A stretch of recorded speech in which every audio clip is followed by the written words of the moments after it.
Hi. You know what I've noticed? I've noticed that life can be stressful. And that's pretty obvious, right?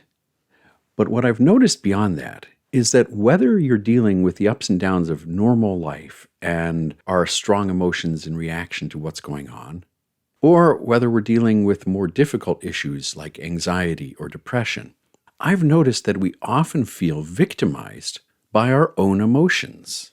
It's as if they're controlling us and attacking us, as if our own emotions don't even really like us that much. So, what can we do to not feel like we're the victims of our own experience? Well, we hear a lot about mindfulness and meditation these days, and can it actually work? Can it help us to feel less victimized by our emotions? Well, as both a research psychologist and a Zen Buddhist monk, I can tell you that most people who do the practices that we're talking about do gain significant reductions in anxiety and other afflictive emotions.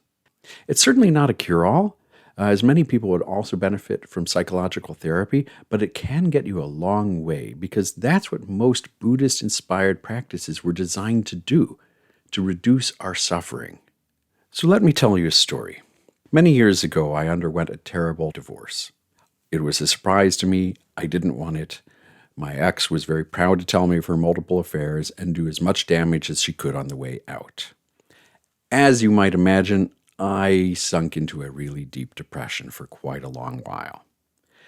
There was one day, however, when I was standing at my sink doing the dishes, and I was just stuck in my head in so much pain, just sitting there thinking, oh, how could she do this to me? How did I not see it? I should have said this, or what I should have done here, right? I'm just stuck going over and over and over. And then I looked down, and I said, wait, what am I doing right now? I'm washing the dishes. Does washing the dishes hurt me? No. Oh. And in that moment, the pain just vanished. Because she wasn't there saying these things to me. She wasn't there doing these things to me. I was the one doing it to myself at that time. And that brief moment of mindfulness, noticing what am I actually doing right now? I'm doing the dishes. Doing the dishes is okay. It allowed all of that pain to immediately go away. Now, it came back. I'm not going to say that this just fixes it forever. You have to do the practice. But this is the power of mindfulness. It can help us to break out of our own negative thought spirals, what Tara Brach sometimes calls the trance of unworthiness. Now, again, I don't want to claim that mindfulness is a panacea, but it is a really good start. And there are many more types of practices beyond mindfulness that give us tools to build resilience and ultimately make us able to live more openly, honestly, and to suffer less.